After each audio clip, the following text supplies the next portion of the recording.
Assalamu alaikum everyone and welcome to my YouTube channel Study with Hatija. I'm Miss Hatija and today we will be discussing AC through resistor. यानी अगर एक AC circuit पे हम एक resistor connect करते हैं तो उसके अंदर करंट और वोल्टेज का बिहेवियर हम आज के लेक्चर में डिटेल से स्टडी करेंगे। अब हम जानते हैं कि alternating source as its name indicate alternate करती रहती है। इसकी पोलैरिटी हाफ साइकिल के लिए एक तो हाफ साइकिल के लिए चेंज हो जाती है। अगर मैं इस डायग्राम को स्टडी करूं तो ये फर्स्ट हाफ साइकिल के लिए कि पहले पोलैरिटी इस डायरेक्शन में थी तो करंट मेरे पास क्लॉकवाइज फ्लो कर रही थी और रेजिस्टर से होती हुई जा रही थी। But for the next half cycle polarity reverse हो गई और अब करंट क्लॉकवाइज के बजाय एंटी क्लॉकवाइज फ्लो कर रही है। ये तो हमारे पास सिंपल फिनोमेना होगा कि करंट किस तरह पास करेगी जब एसी सोर्स कनेक्ट होगा।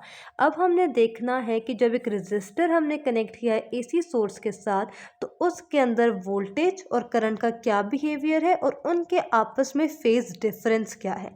तो पहले मैं देखती हूँ कि जो वोल्टेज हमें प्रोवाइड करे AC source that is given V is equal to V maximum sine theta. यानी जो वोल्टेज हमें अल्टरनेटिंग सोर्स प्रोवाइड कर रहा है वो हमारे पास है V is equal to V maximum, M is for maximum, sine theta. अब यहाँ मैं थीटा की जगह ओमेगा टी भी प्लेस कर सकती हूँ। This is because theta is equal to omega t. अब उन बच्चों के लिए जिनको ये थोड़ा कंफ्यूजिंग करता है एक फ्लैशबैक कर लेते हैं साइड पे। एंगुलर वेलोसिटी में या एंगुलर हमारे पास फिजिक्स में जो वेलोसिटी है v वो ओमेगा की इक्वल होती है, ये एंगुलर वेलोसिटी होती है। और जो हमारे पास डिस्प्लेसमेंट है वो हमारे पास थीटा की इक्वल होता है। यानी कि ये हमारे पास लीनियर डिस्प्लेसमेंट है तो ये हमारे पास एंगुलर डिस्प्लेसमेंट है। हमारे पास लीनियर वेलोसिटी होती है v is equal to d over t, तो एंगुलर वेलोसिटी हमारे पास होगी omega is equal to theta over t. तो यहाँ से हम निकालते हैं कि theta is equal to omega t. तो जो रिलेशन मैं यहाँ लिख रही हूँ बेसिकली मैं ये एंगुलर वेलोसिटी और लीनियर वेलोसिटी के रिलेशनशिप से निकालते हैं theta is equal to omega t. यहाँ से हम बोल सकते हैं कि हम थीटा की जगह ओमेगा टी प्लेस करते हैं। अब ये मेरे पास निकला है वी की वैल्यू। Let's say equation 1। अब बाय ओहम्स लॉ, क्योंकि हम वोल्टेज और करंट का रिलेशन स्टडी कर रहे हैं, ओहम लॉ के अकॉर्डिंग क्या है v is equal to I R. यहाँ से मैं I की वैल्यू निकालूँ तो I is equal to V over R. V की मेरे पास वैल्यू क्या ऊपर गिवन है, V is equal to V maximum sine omega t. तो I is equal to V की जगह V maximum sine omega t over R. अब R की वैल्यू तो कांस्टेंट है क्योंकि हमारा जो रजिस्टर वेरिएबल नहीं है, तो हम इस पूरे फैक्टर को कह सकते हैं कि अगर मैक्सिमम वोल्टेज दी जाएगी तो जो पूरा फैक्टर है हमारे पास ये किसके इक्वल हो जाएगा, मैक्सिमम करंट के। यानी maximum current is equal to maximum voltage per the resistance. तो I is equal to I maximum sine omega T. यानी यहाँ तक जो हमारी थोड़ी सी डेरिवेशन थी वो तो कंप्लीट हो गई कि हमारे पास वेलोसिटी कैसे गिवन है v मैक्सिमम साइन थीटा, उसको हमने लिख लिया v maximum sine omega T.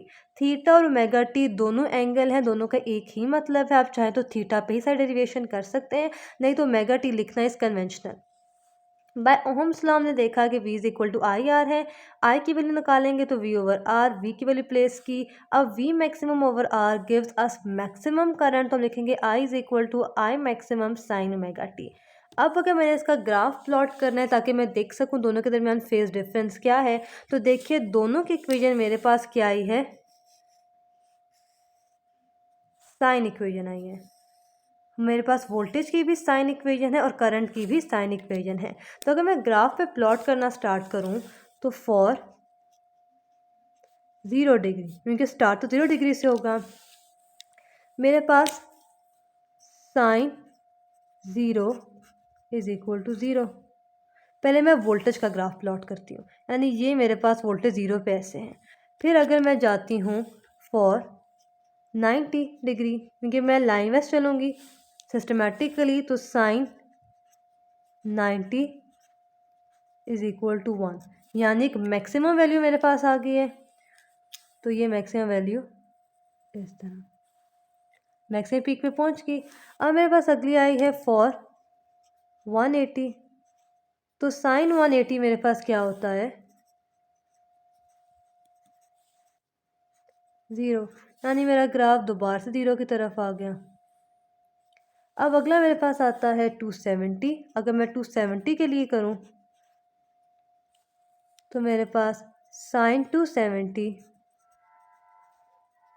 Is equal to -1, यानी मेरा ग्राफ माइनस पे चला जाएगा। अब लास्ट मेरे पास आता है दैट इज़ फॉर 360, क्योंकि मैंने एक पूरी रेवोल्यूशन कंप्लीट करनी है। तो for 360 sine 360 is equal to 0। तो मेरा ग्राफ जो था वो 0 पे आके बंद, यानी ये पूरी साइनोसाइडल वेव फॉर्म बन गई है। 0 पे स्टार्ट, 0 पे कंप्लीट, एक ये पूरी मेरे पास एक साइकिल कंप्लीट हो गई है। अगर साथ ही मैंने रेड से वोल्टेज ड्रॉ किए, अब मैं ब्लू से इधर करंट ड्रॉ करती हूँ। तो करंट भी क्योंकि साइन के फंक्शन पे ही है तो इसका भी सेम ग्राफ बनेगा।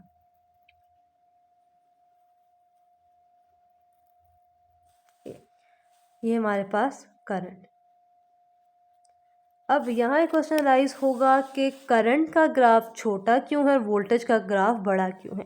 तो डियर स्टूडेंट्स, जो वोल्टेज है हमारे पास वो बेसिकली कॉज है जो कि करंट को प्रोड्यूस करेगी इन द सर्किट। तो इस वजह से वोल्टेज जो है हमारे पास वो उसका ग्राफ बिगर है, because voltage is the cause and current is the affect of the voltage provided to the circuit. Therefore voltage has a upper hand and it has a higher peak while current being the cause has a lower peak। यानी voltage क्योंकि वो current को produce करवा रहा है in the circuit, उसकी peak greater है than that of the current.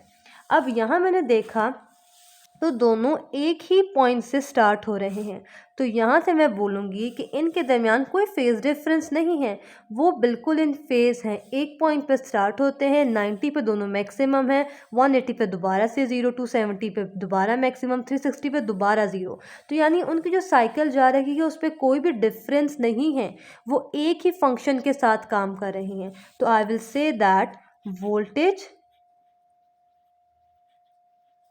and current are in phase, यानी कि phase difference between voltage and current when a resistor is connected to an AC circuit is 0। यानी अगर resistor connected होगा एक AC के साथ जो मेरे पास फिर फेज डिफरेंस होगा बिटवीन वोल्टेज एंड करंट वो क्या होगा 0 होगा। अब हम चलते हैं और देखते हैं कि अगर रेजिस्टर कनेक्टेड है तो हमारे पास एक सर्किट में पावर लॉस किस तरह होता है। So students, let's see what is the power loss अगर हम एक रेजिस्टर को कनेक्ट करते हैं एसी सर्किट। अब हमारे पास पावर का जो एक सिंपल सा फॉर्मूला है वो सब जानते हैं, P is equal to V I. अब मेरे पास V की वैल्यू क्या थी, Vm साइन ओमेगा टी, और करंट की थी I is equal to I maximum sine omega T. अगर मैं यही दो वैल्यूज़ इस इक्वेशन में प्लेस करती हूँ तो मेरे पास बनेगा P यानी power is equal to V maximum sine omega t into I maximum sine omega t. अब अगर उनको मल्टीप्लाई करूँ तो P is equal to V maximum I maximum into sine square omega T, यानी मेरे पास जो साइन का फंक्शन था वो उसका स्क्वायर है। नॉट्स अ ट्रिग्नोमेट्रिक फंक्शन। अब इसकी value in trigonometry is always 1/2। अब यहाँ एक बात याद रखने वाली है, अगर आप if you are pre medical student तो फिर तो ये आपके लिए सिर्फ एक याद रखने वाली बात है। If you are pre engineering या ICS तो फिर आपको ये बात काफ़ी हद तक पता होगी कि साइन स्क्वायर ओमेगा टी की वैल्यू इन ट्रिग्नोमेट्री इज़ 1/2। यानी जहाँ भी साइन स्क्वायर ओमेगा टी है वहाँ हम बाय कन्वेंशन या बाय ट्रिग्नोमेट्रिक रेशियोज 1/2 प्लेस कर सकते हैं। तो यहाँ से जो मेरी इक्वेशन थी अब वो किस तरह बन गई कि P is equal to V maximum I maximum into 1/2। अब जब मैं इसको मल्टीप्लाई करूँ तो P is equal to V maximum I maximum over 2। अब अगर मैं इस इक्वेशन को in term of its RMS value express करना चाहूँ तो in term of RMS values, यानी मैं v की भी आरएमएस वैल्यू लेना चाहती हूँ और i की भी। तो मेरे पास ये पता है कि v आरएमएस किसके इक्वल होता है, v maximum over √2 and same is the case with I RMS, यानी अगर करंट की आरएमएस वैल्यू निकालूँ तो वो होती है आई मैक्सिमम यानी करंट की मैक्सिमम वैल्यू डिवाइडेड बाय √2। यानी अगर मेरे पास ये दो वाले फिगर्स इन जगह पे आ जाएं तो मैं फिर पावर को वी आर एम एस की टर्म पे एक्सप्रेस कर सकती हूँ। तो अगर मैं इसको इस तरह लिखूँ स्टूडेंट्स कि P is equal to V maximum √2 multiply by I maximum √2। तो यहाँ इस पर बिल्कुल कंफ्यूज होने वाली बात नहीं है, क्योंकि √2 multiply by √2 gives me 2 square that eventually leads to 2। यानी मेरे पास आंसर में वही 2 दोबारा आ जाएगा, बट मैंने उसको थोड़ा सिस्टमैटिकली करके थोड़ा मॉडिफाई कर दिया क्योंकि मुझे आरएमएस वैल्यू चाहिए वी और आई की। तो अब अगर मैं इन दोनों की जगह इनकी वी आरएमएस और आई आरएमएस प्लेस करूं तो मेरे पास power would be P is equal to V RMS multiply by I RMS. यानी ये मेरे पास निकल आई पावर लॉस की equation in the case of a register. अब मेरे पास आता है ग्राफ। मैं ग्राफ पहले ही बना चुकी थी, उसी को रिवाइज कर लेते हैं। मेरे पास वोल्टेज का ग्राफ किस तरह था, ये मेरे पास वोल्टेज था और मेरे पास करंट इस फॉर्म पे था। अब जब मैंने किसी का पावर निकालनी है कि उसका कितना पावर लॉस हुआ है या पावर गेन हुआ है, तो मैं सिंपली जो मेरे दो कंपोनेंट्स हैं यानी वोल्टेज और करंट, उनका प्रोडक्ट ले लूँगी। अगर वोल्टेज और करंट का प्रोडक्ट लूँगी तो जो मेरे पास का रिजल्ट आएगा वो मेरे पास उसकी पावर है, फिर वो चाहे पावर पॉजिटिव हो या नेगेटिव हो। अगर पावर पॉजिटिव होगी तो मैं क्या बोलूँगी, अगर पॉजिटिव पावर की पीक है यानी अबव साइड पे, ये पॉजिटिव साइड ये नेगेटिव साइड, अगर पॉजिटिव साइड पे पीक आए तो मैं बोलूँगी कि पावर जो है is being consumed, power is being used. लेकिन अगर नेगेटिव पीक आए पावर के लिए, डाउनवर्ड पीक आए, तो मैं बोलती हूँ कि पावर इज बीइंग सप्लाइड, यानी पावर सप्लाई की जा रही है। अब अगर मैं यहाँ देखूँ positive current positive voltage, positive positive multiply किया, it gives me another positive value. तो मैं पावर का जो ग्राफ बनाऊंगी वो थोड़ा हायर पीक बना दूंगी। ये इसे क्या शो हो रहा है कि करंट की वैल्यू भी पॉजिटिव थी, वोल्टेज की वैल्यू भी पॉजिटिव थी। इसको थोड़ा एलैबोरेट कर, थोड़ा शेड कर देते हैं।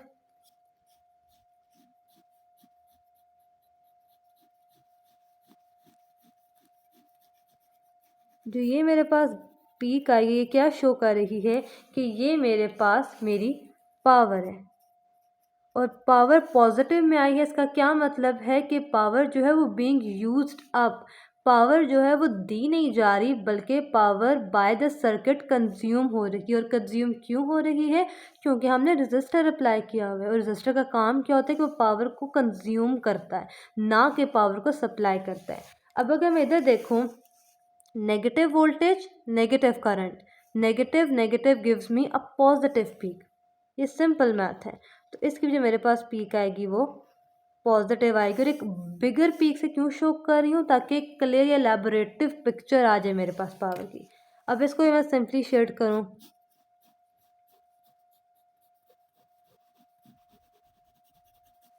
तो मेरे पास ये मेरी पावर है। तो यानी इस ग्राफ से मुझे क्या शो हो रहा है कि जो मेरे पास पावर लॉस है तो वो मेरे पास वोल्टेज और करंट का क्या है प्रोडक्ट, और जो उनका प्रोडक्ट है वो हमें क्या दिखा रहा है कि power is being used by the circuit, क्योंकि पावर की पीक पॉजिटिव है ना कि नेगेटिव। पॉजिटिव पीक से हमें ये अंदाज़ा लग रहा है कि जो पावर है वो सर्किट पे यूटिलाइज्ड हो रही है, सर्किट को दी नहीं जा रही।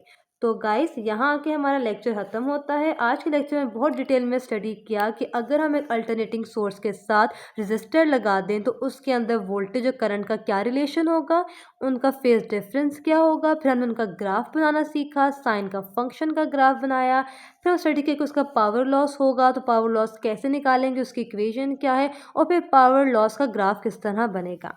आई होप आज के लेक्चर में बहुत कुछ सीखा होगा, बहुत से कन्फ्यूजन और डाउट आपके क्लियर हो चुके होंगे। स्टिल अगर कोई भी क्वेश्चन है तो कमेंट सेक्शन में ज़रूर पूछ लीजिएगा। इसके अलावा इफ़ यू आर न्यू और आपने चैनल को सब्सक्राइब नहीं किया तो लेटेस्ट वीडियो के लिए एफएससी लेवल की वीडियोस के लिए मेरे चैनल को सब्सक्राइब ज़रूर कीजिएगा। तब तक के लिए अल्लाह हाफ़िज़, अल्लाह नेगेबान।